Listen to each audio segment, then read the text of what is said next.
Hello guys, it's Teenage DC Fan back in the video, and Batwoman lately has been mostly like the same episode after episode. Like, it's basically Batwoman fights Alice. Alice gets defeated, but then she somehow escapes. But this episode was a little different.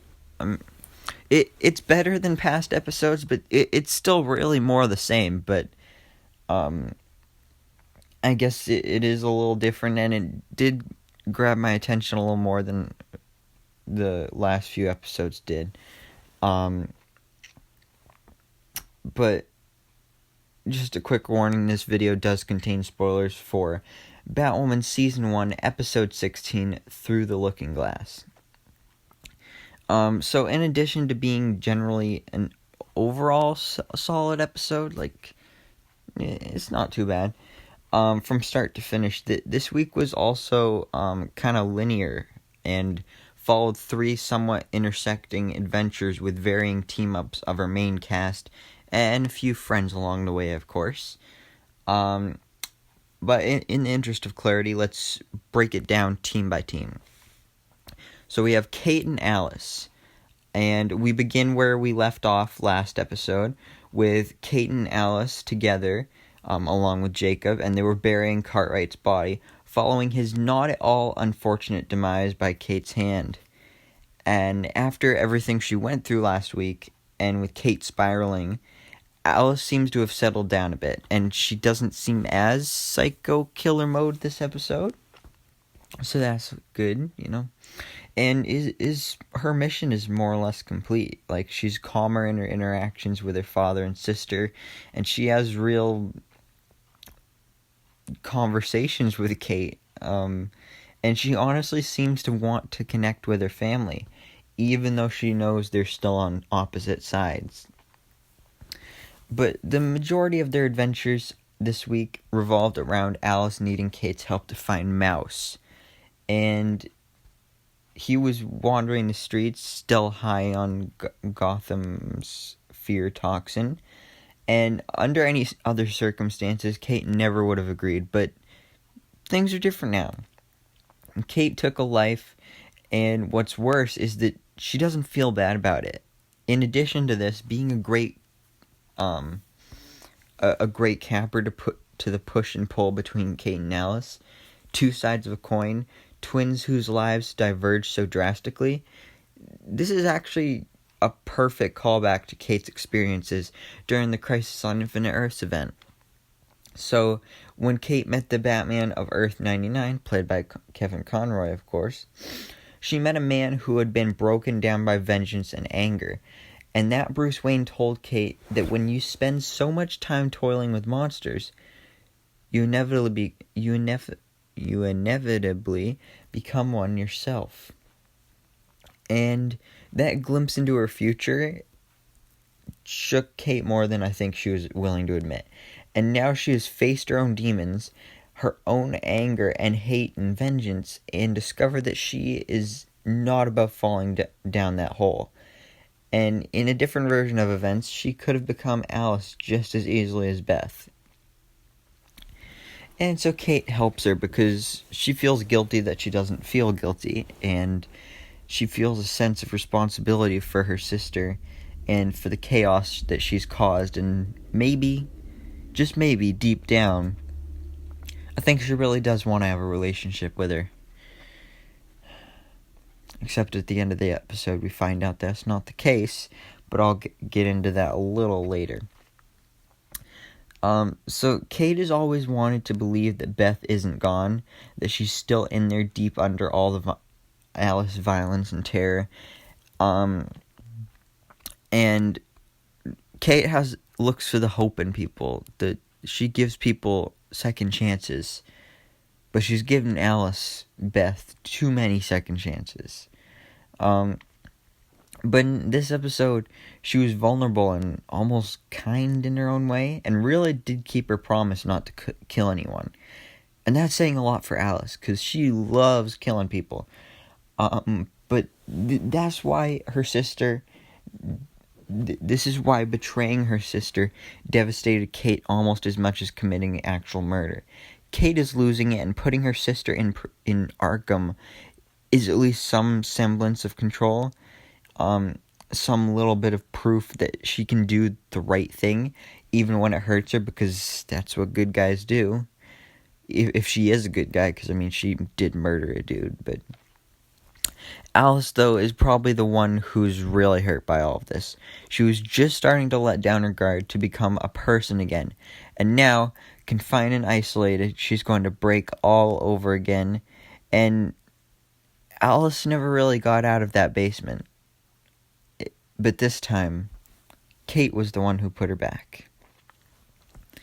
Now, as for Luke and Mary, speaking of trauma, Luke is facing down his own demons as his father's alleged killer gets a shot at freedom thanks to the corrupt officials Luke helped Batwoman take down a few weeks back. And I'm glad they didn't let this story go, despite the amount of time it's been since it was first introduced. And in addition to the fact that Lucius Fox was an important figure in the Batman mythos, tying his murder into some kind of larger conspiracy running through Gotham also serves to bring Luke deeper into the show itself. And he's honestly been the character most on the edges of the series' overarching plot, because he's been serving largely as Batwoman's sidekick without much development of his own. But that slowly started to change as the show put him with Mary more and more, and now we get an entire B story that fleshes out his history and personality, and I really like that. Plus, putting Luke and Mary together before bringing Mary into the Batwoman operation is like the best decision this show has ever made. Because they both have wonderful chemistry and complement each other perfectly, and Luke ultimately will probably be the one who actually brings her onto the team, and both last week and this week laid the groundwork for them to trust each other. Plus, both of them need someone to lean on other than Kate, because she has a lot going on. Just a quick reminder, she did murder someone, so she got enough going on in her life. But it was also good to see that Luke didn't necessarily harbor the same black and white sense of justice or the same stubbornness as his boss. He's willing to believe that his father's murder was part of an elaborate setup much more easily than Kate might have. And he feels genuine empathy for the man who took the fall. And Luke still hasn't had nearly as much screen time as he deserves, but I think he's definitely taken leaps and bounds toward becoming a fully realized character. And that's something that I really like seeing here. Now we also have Sophie and Julia. So unraveling the twisty conspiracy involving Lucius Fox's murder is Sophie, tasked by Jacob to uncover what the Crows may have had to do with this setup. And she's joined by Julia Pennyworth, who we previously met when Batwoman took on the rifle, and then let us all see how that story played out. But I was right when it said it seemed like Julia only appeared in the episode to get the introductions out of the way for later, because she and Sophie waste little time teaming up to find out who is killing people who knew about the frame-up. And this might have been the most satisfying part of the episode, actually. Even if it was the shortest, though. But, because it didn't really have any type of conclusion. It was satisfying not because of what it uncovered, but because it proved that this show can, and honestly should, do on-the-ground detective work, and do it without sacrificing character development, or at the cost of compelling story. So, what Batwoman has been missing all season long is this element of procedural, and Sophie can and should be the character that anchors it. And Batwoman has never been the world's greatest detective in the same way her cousin always was, but Batwoman always dates cops. In the comics, Renee Montoya and Maggie Sawyer are always the ones who do the work, while Batwoman serves as the larger-than-life hero. But the show is also missing the human element of it, like the faces to put to the injustices, and a real human cost of the crime-ridden streets of Gotham City. And they've toyed with it all season long, and this is perhaps the first time we've really gotten to see what the show could be like if at least one of the characters was solving crimes among the people rather than wrangling supervillains. So, of course, in addition to their detective skills, Sophie and Julia have another thing in common.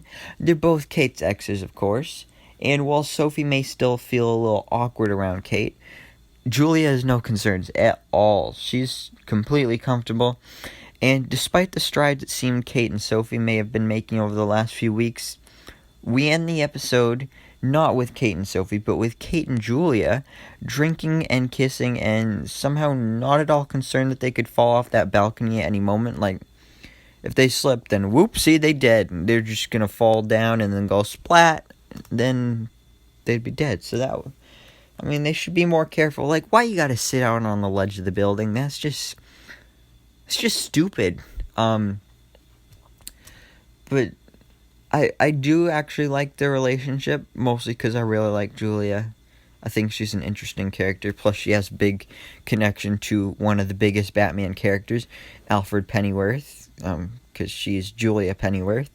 But, yeah, so I'm really interested to see where they take this relationship and see if it will last the rest of the season, or if it will be just like Kate and Sophie and be like a one episode thing and be like, no, we can't do this, and then like 6 episodes later, alright, we gotta do this. The next episode, we can't do this, and it's just gonna keep going back and forth. I hope it's not like that. I want Kate to be happy, so I just want her to settle down and just be happy with someone, even if it's like just for the rest of the season. That's fine. Like, just let her be happy for once. I mean, she just murdered someone. She needs something good in her life right now.